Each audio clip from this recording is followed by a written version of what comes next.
నన్ను చాలా మంది ఫ్రీక్వెంట్ గా కమెంట్ లో అడుగుతున్న క్వశ్చన్ హెచ్ఎండి వైబ్ 2 మొబైల్ గురించి వీడియో చేయమని. నేనైతే మామూలుగా ఏ వీడియోకి అడగనండి, ఈ వీడియోకి అడుగుతున్నాను. వైబ్ 2 మొబైల్ లాంచ్ అయ్యి ఆల్రెడీ 2 వీక్స్ అయింది. ఈ వీడియోకి పెద్దగా వ్యూస్ అవ్వని కూడా నాకు కూడా తెలుసు. కానీ మీలో ఒకరు కాదు, చాలా మంది ఈ మొబైల్ పైన వీడియో చేయమని, మీ ఒపీనియన్ మాతో షేర్ చేసుకోమని, అలాగే ఈ మొబైల్ తీసుకోవాలా వద్దా అని కూడా అడుగుతూ ఉన్నారు. ఇంత లేట్ గా ఈ వీడియో చేయడానికి రీజన్ మీరు చాలా మంది అడుగుతున్నారని చెప్పేసి. కానీ నాదొక చిన్న రిక్వెస్ట్ ఉంది. ఈ వీడియోకి ఎక్కువ వ్యూస్ అయితే రాకపోతుండొచ్చు, కనీసం ఈ వీడియో చూసిన వాళ్ళు మీకు యూస్ఫుల్ అయితే మాత్రం 5 పాయింట్స్ ఇవ్వండి.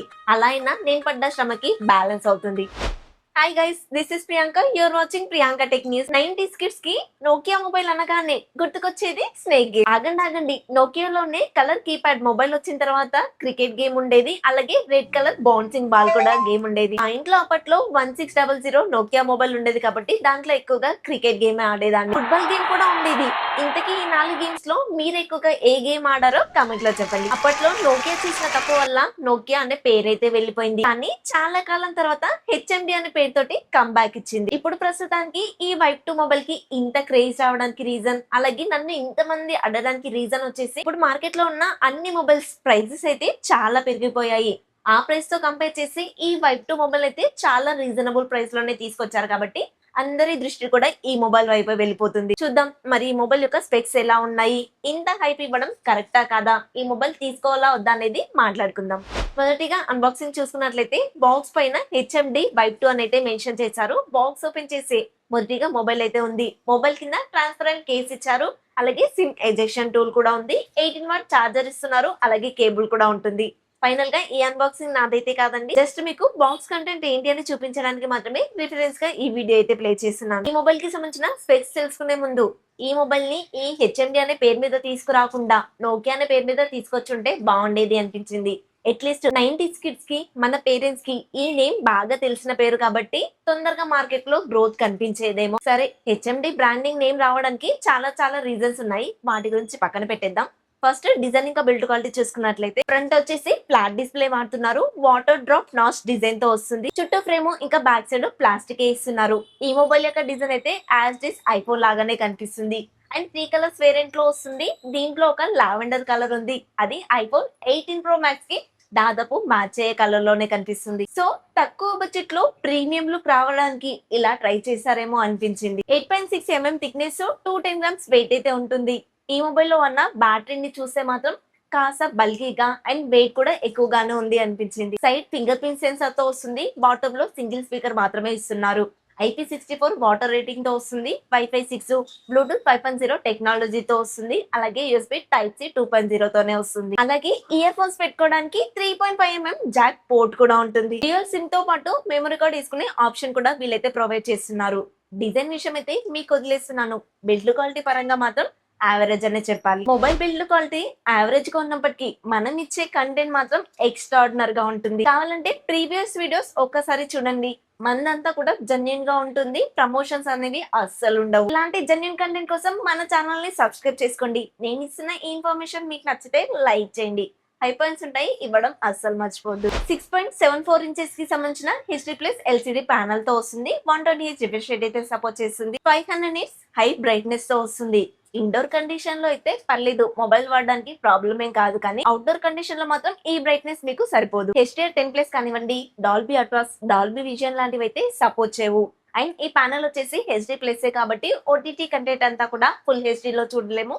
ఈవెన్ నెట్ఫ్లిక్స్ ని కూడా HDR లో ప్లే చేసుకోలేము. యూట్యూబ్ కి అయితే ప్రాబ్లం లేదండి, బాగానే ప్లే అవుతుంది ఫుల్ HD లో. మీరు సోషల్ మీడియా యాప్ లో వీడియోస్ చూస్తాను అనుకుంటే ప్రాబ్లం లేదు, కానీ ఓటీటీ యాప్ లో మూవీస్ చూస్తాను అంటే మాత్రం క్వాలిటీ సరిపోదు, ఈ మొబైల్ తీసుకోదనే చెప్తాను. దీంట్లో యూనిసాక్ వల్ల T8200 ప్రాసెసర్ అయితే వాడుతున్నారు. 6 నానోమీటర్ మీద బిల్డ్ అవుతుంది. LPDDR4X RAM technology, UFS 2.2 memory టెక్నాలజీతో వస్తుంది. Android 16 మీద రన్ అవుతుంది.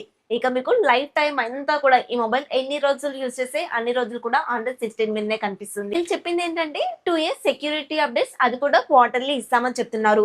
ఇక మేజర్ అప్డేట్స్ గురించి అయితే మమ్మల్ని అడగకండి, నేను చెప్తున్నారు. గేమ్స్ ఆడతాను అనుకునే వాళ్ళ కోసం ఈ మొబైల్ అయితే తీసుకురాలేదు. నార్మల్ గా యూజ్ చేస్తాను అనుకునే వాళ్ళకి ఇంట్లో పెద్దవాళ్ళకైతే ఇంకా బాగా సెట్ అవుతుంది. ఈ మొబైల్ రివ్యూ చేసిన వాళ్ళంతా కూడా ఫ్లూయెంట్ గా వర్క్ అవుతుంది అంటున్నారు. కానీ రివ్యూ చేసే వాళ్ళంతా కూడా వాళ్ళ పర్సనల్ డేటా అయినా, ఫోటోస్ అయినా, బ్యాంకింగ్ యాప్స్ అయినా, లేదంటే సోషల్ మీడియా యాప్స్ అయినా, లేదా మనం రెగ్యులర్ గా వాడే యాప్స్ అన్ని కూడా వీళ్ళైతే ఆ మొబైల్ లో వాడరు. మహా అంటే ఈ మొబైల్ గీక్ బై స్కోర్ ఎలా వస్తుంది, యాంటిట్యూడ్ స్కోర్ ఎలా వస్తుందని చెక్ చేయడానికి 2-3 యాప్స్ ఉంటాయేమో. వాటికి ఈ మొబైల్ లాగ్ అవ్వదు కాబట్టి వీళ్ళు బాగుందని చెప్తారు. కానీ మన దగ్గరకు వచ్చేసరికి అన్ని యాప్స్ వేసుకోవాల్సి వస్తుంది. అలాంటప్పుడు లాగ్స్ అయితే ఖచ్చితంగా నోటీస్ చేస్తాము. ఎందుకంటే మొబైల్ రివ్యూ నెట్ కింద వచ్చినప్పుడు మళ్ళీ తర్వాత దాన్ని ఎప్పుడొకప్పుడు రిటర్న్ ఇచ్చేయాల్సింది. అందుకోసమే ఆ మొబైల్స్ ని వీళ్ళు ప్రైమరీ డివైస్ కింద అయితే యూజ్ చేయరు. మళ్ళీ చెప్తున్నాను, ఈ మొబైల్ గేమ్స్ ఆడతా అనుకునే వాళ్ళకి సూటబుల్ కాదు, హెవీ యూజర్స్ కి కూడా సూటబుల్ కాదు. ఓన్లీ నార్మల్ యూజర్స్ కి, సోషల్ మీడియా యాప్స్ యూజ్ చేశాను అనుకునే వాళ్ళకి మాత్రం సరిపోతుంది. ఏ ఫీచర్స్ అయితే కొన్ని ఉంటాయి. ఇక జెమినై అంటారా, అన్ని ఆండ్రాయిడ్ మొబైల్స్ లో కూడా ఇస్తున్నారు. అండ్ ఈ మొబైల్ లో సంచల్ సాతి అనే యాప్ ప్రీ ఇన్స్టాల్ అయ్యి వస్తుంది.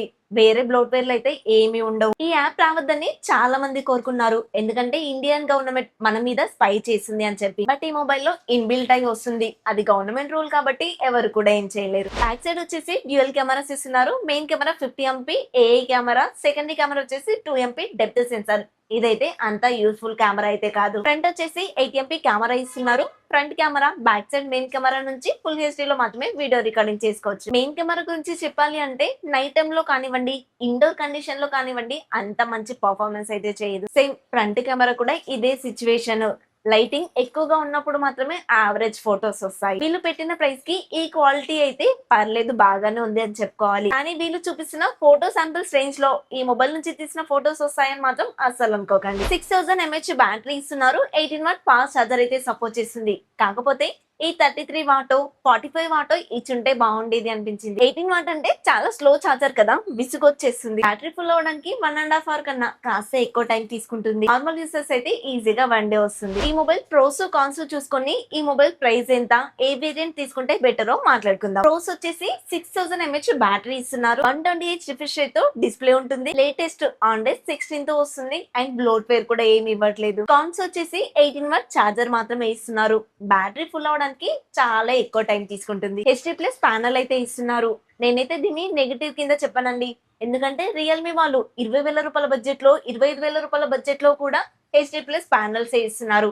సో దీన్ని నెగిటివ్ గా కాకుండా న్యూట్రల్ గా పెట్టండి. అండ్ ఈ బడ్జెట్ లో ఇప్పుడు వచ్చే మొబైల్స్ అన్నిట్లో కూడా హెచ్డి ప్లస్ ప్యానల్స్ ఇస్తున్నారు కాబట్టి ఫుల్ హెచ్డి కానివ్వండి, AMOLED కానివ్వండి ఎక్స్పెక్ట్ చేయలేము. చివరి నెగిటివ్ పాయింట్ వచ్చేసి ఓఎస్ అప్డేట్స్ 2 years అయినా ఇవ్వాల్సింది, అసలు ఏమీ ఇవ్వట్లేదు. ప్రైస్ చూసుకున్నట్లయితే 4GB 64GB 11,000 రూపాయల బడ్జెట్ లో అయితే కనిపిస్తుంది. ఈ వేరియంట్ అయితే తీసుకోద్దని చెప్తాను. ఎందుకంటే ఇప్పుడున్న సిచ్యువేషన్ లో ఈ 64GB స్టోరేజ్ అనేది అస్సలు సరిపోదు. మెమరీ కార్డ్ వేసుకొని ఎక్స్పాండ్ చేసుకుంటాను అనుకుంటారేమో.